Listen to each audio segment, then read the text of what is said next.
Hello everyone, it's me, Clayton. I just got back from watching Abominable, which was created by DreamWorks Animation, the same studio that gave us How to Train Your Dragon, Shrek, and the Kung Fu Panda movies. It also comes to us from Pearl Entertainment, which is an animation studio from China.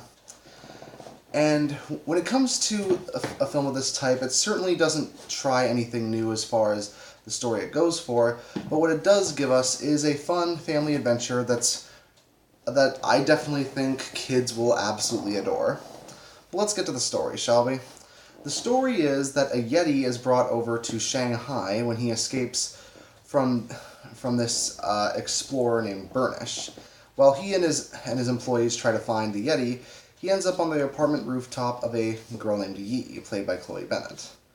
Yi and her friends Jin and Peng all end up trying to get the Yeti, which Yi affectionately calls Everest, back home, as they also have to avoid Burnish as he wants to get the Yeti back to regain his reputation back in the explorer community. Now, the story here is definitely a typical family adventure. As our characters go to the Himalayas to get Everest back to Mount Everest, and as they ultimately avoid the bad guys along the way. You know, typical family film stuff, but the stuff that does stand out is the journey, not exactly the destination. The journey is filled with a ton of comedic scenarios. Even if one joke doesn't work, there are two or three that do. A lot of interesting usages of Everest's magical powers that allow him to make plants grow and allow him to change terrain and such. And I do think Yi, Jin, and Peng do make for good supporting protagonists. Yi is sort of the typical girl protagonist of most animated films, but she does have an interesting relationship with her family that I think I would have liked to see explored more. Jin is sort of the typical preppy college student type of character, but they get a lot of mileage out of his eccentricities. And Peng is sort of the kid appeal character. I'm sure kids will love him the most, because other than being an energetic little rapscallion and being into basketball, that's basically most of his character traits.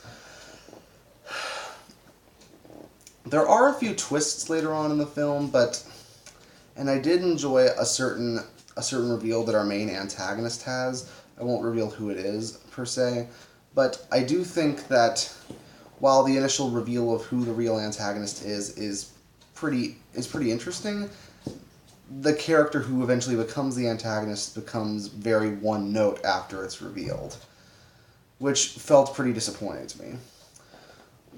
Which is a shame, because the red herring, the one that you'd think would be the antagonist, actually becomes more interesting the further that character goes away from being one. If that makes any sense. If you see the movie, you'll understand what I mean. The destination that they go to, the Himalayas, really does make for some beautiful environments, though. The animation is pretty standard as far as DreamWorks is considered, but it does have some high energy, some really good environments, and a lot of really varied settings, as you'd expect from a film that has a journey all the way to the Himalayas and eventually to Mount Everest. Our characters go through a desert at one point, there's a typical Himalayan village, and all of it is rendered rather well.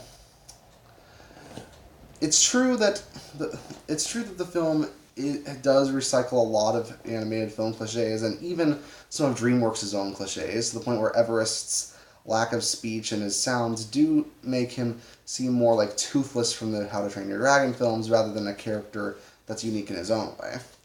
But he has enough quirks and enough humorous moments to endear me to him anyways.